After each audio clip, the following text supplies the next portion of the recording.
Welcome to Sparking Everyday Discipleship, where we disciple parents to disciple their children with everyday discipleship every day, sparking important conversations with our children. I'm your host, Terrie Hellard-Brown, and I'm so glad you decided to spend a few minutes with us today. It's Christmas time, and I've been really enjoying being home. We live on the mission field in Thailand, but we came home for Christmas, and so I'm back in my regular studio and office, and it's just been so good to be home and to spend time with our kids, to celebrate the season the way we always do with movies and time together and playing games. That got me to thinking about what makes certain movies and certain books seem so much more valuable, so much more important in our lives.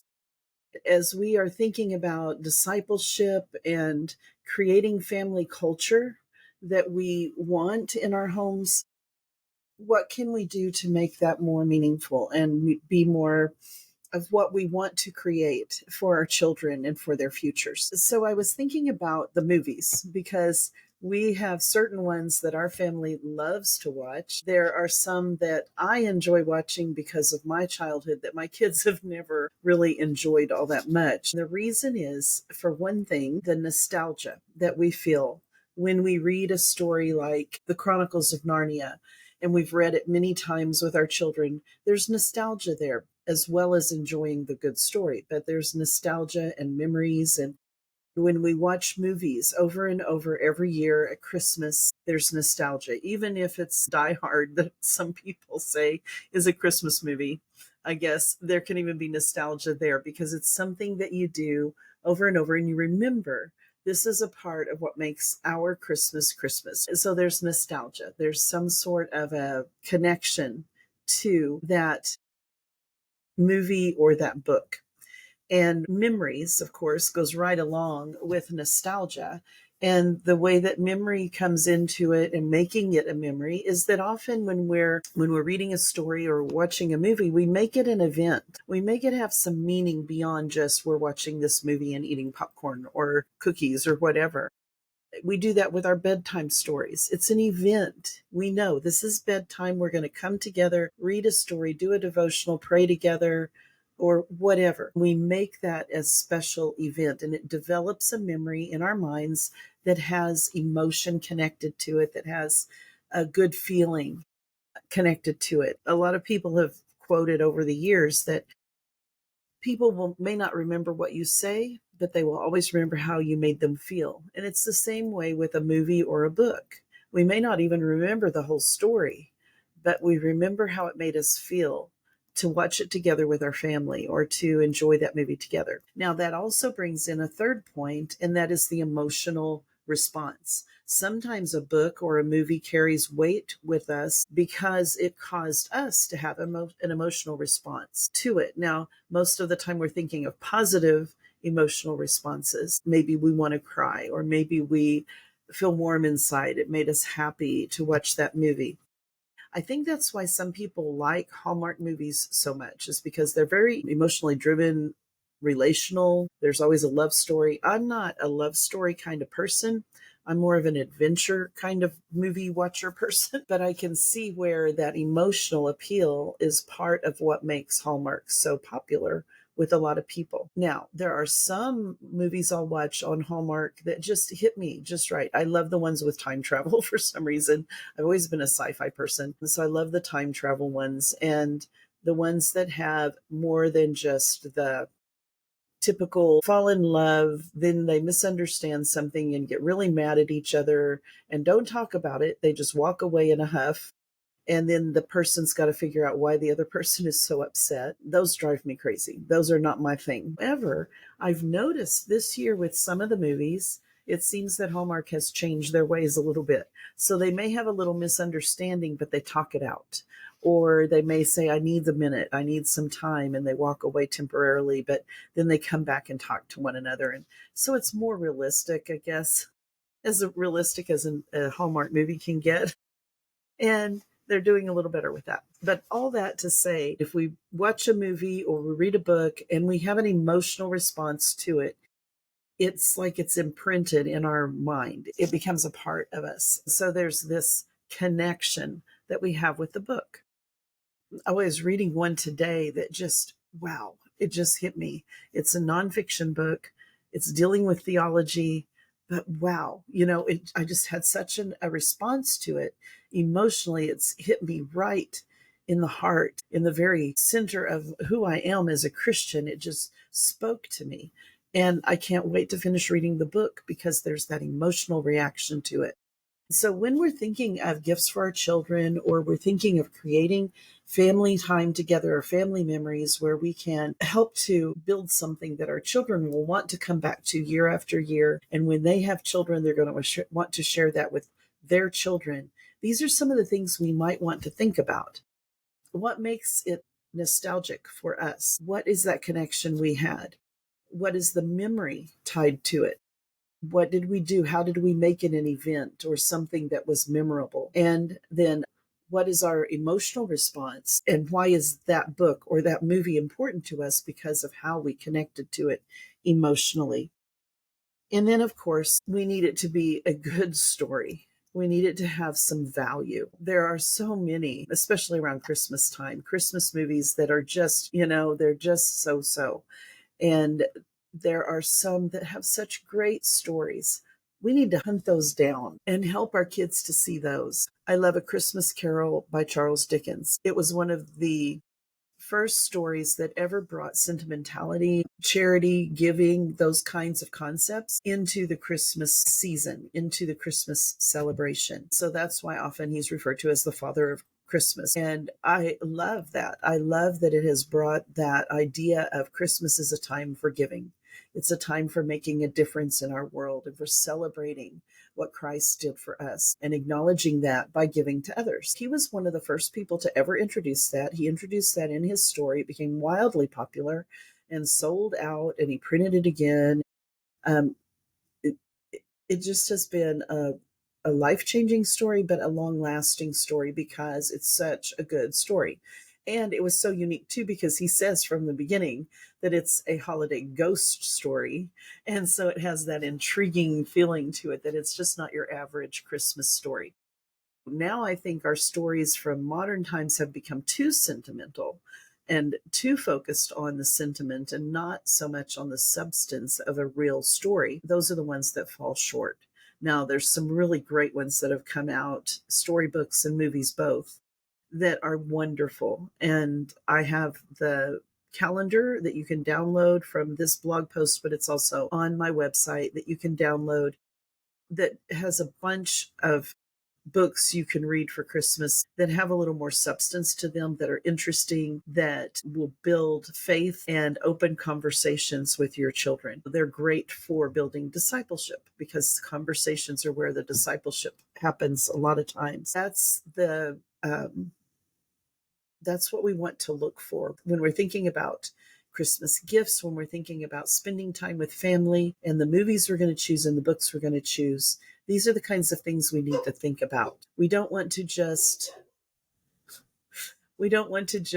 sit there in front of the TV mind-numbingly watching movie after movie that really doesn't really add to the atmosphere or to the experience that we're trying to create, the culture that we're trying to build in our family.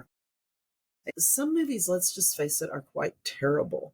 I was watching one the other day. I'd never heard of it before or seen it before, and it was from probably 20 years ago, would be my guess. It was horrible. It was like they were trying to do a spoof on Chitty Chitty Bang Bang, which is just a goofy movie that my kids love and I enjoy and have watched over the years. It's really a weird movie, though. But this one was like a bad copy of it, in a sense, with a Christmas theme. And it was like, I don't know. I stopped watching it about halfway through. We don't want our kids to hate coming home and know that we're going to force them to watch these sappy movies that they don't enjoy. My boys tease all the time, is it a murder mystery or a Hallmark movie? Because they know that's usually what's on the TV. And they know I don't enjoy a lot of the sappy Hallmark movies, but I'll admit I watch some of them. But I'm a murder mystery person definitely. And they just crack up that I'm always watching murder mysteries. But anyway, that's beside the point. We have certain movies that if I turn those movies on, or I say we're going to watch this one, they'll all be in the living room because it has that nostalgia. It holds those memories. It's a good story, and there's an emotional attachment to that story, whether the emotion comes from our being a family together, enjoying it and laughing together and whatever we do as a family, or if it's an emotional attachment because the movie moved us or the book moved us and caused us to have an emotional response. So think about that this season and think about what caused you as a child to want to watch different ones and how that has affected you and how then we can help it to affect our children that way and to bless them, and always think about how it can open up great conversations that can lead to talks about faith. Now, I want to share with you a couple of my favorites because I just wouldn't be doing my job if I didn't do that. Um, the Fourth Wise Man is one of my favorite movies to share at Christmas. It's a very serious faith-based movie. It's older now, but it's so well done. If you can find that. Now the books, they do have the books out, but to read it to children, it's got a lot of language that's just harder to understand. They do have some children's versions written, some picture books from the story, but I still go back to the movie. I love the movie. That would be one I would definitely say check it out if you're wanting a faith-based movie.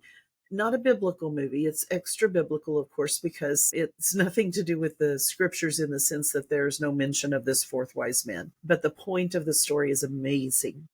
And then we love Muppet Christmas Carol. We also love the Disney Christmas Carol that was animated a few years back with Jim Carrey as the lead. We love those too. Now, there's a million different versions of the Christmas Carol out there. Maybe you are nostalgic with the ancient versions of it. I mean, I think the first movie was in the 30s, right? From this book. Or maybe you're even more traditional and you like to sit together as a family and read the story. That's awesome. But we love to watch those two versions of it. Muppet Christmas Carol, I think, tops the list as our favorite. And so we watch that. And I love it because the story is just so well done. And the movies are really well done as well. Our kids enjoy Polar Express, even though I think it's kind of a creepy one. I don't really enjoy it nearly that much. I mean, we always watch it, but it's not my favorite. But it does have some interesting messages. And I really think it's important that we talk about belief and what that means. What does it mean to believe in something? What does it mean to believe in Jesus? Are we just believing with our minds? What does that word really mean? And what are we believing? Are we believing in a person? Are we believing in a story? Are we believing in a Bible verse? You know, I think it's important to have those conversations and what it really means. And so this movie does bring that up. And it is a good one to kind of segue into talking about the gospel and our belief in Christ and why we put so much emphasis on belief in Christ and what that really means. So that is a good way to segue into some awesome conversations. Some other things we do because our family is so spread out, because our kids are grown.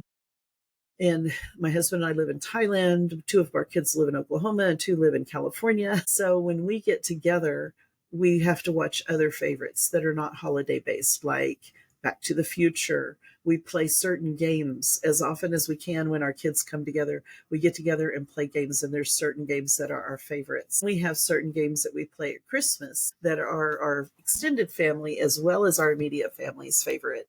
And so we have to do all these different things because that's what makes us family. That helps add to our identity as a family, is that we have these fun times together.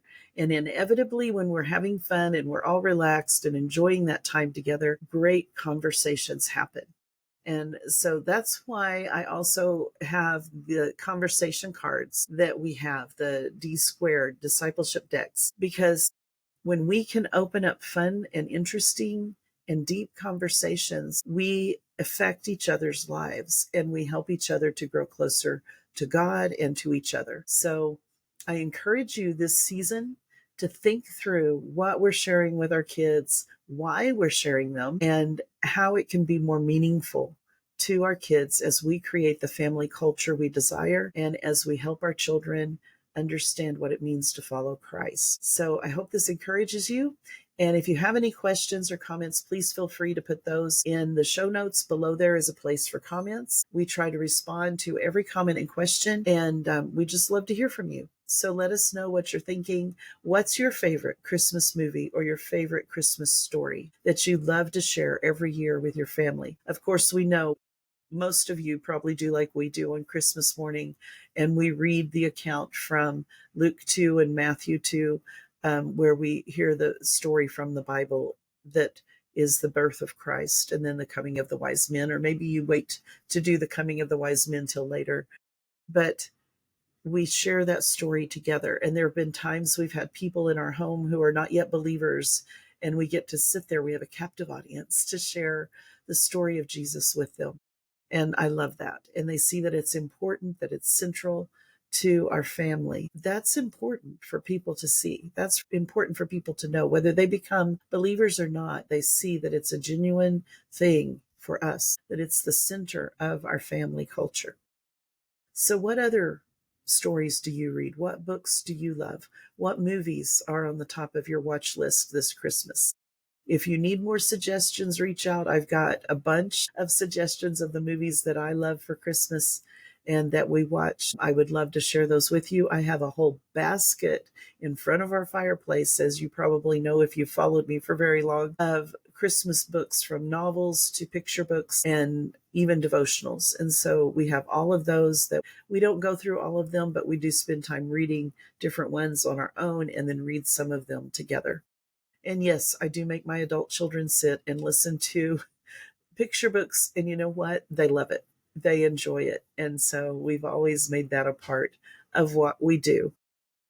So I hope your Christmas is blessed. I hope you are having a wonderful time with your family. I hope that you're seeing how you can create the family culture you want to create for your children and for your grandchildren, and that God blesses you richly as you serve him and seek to follow him day by day.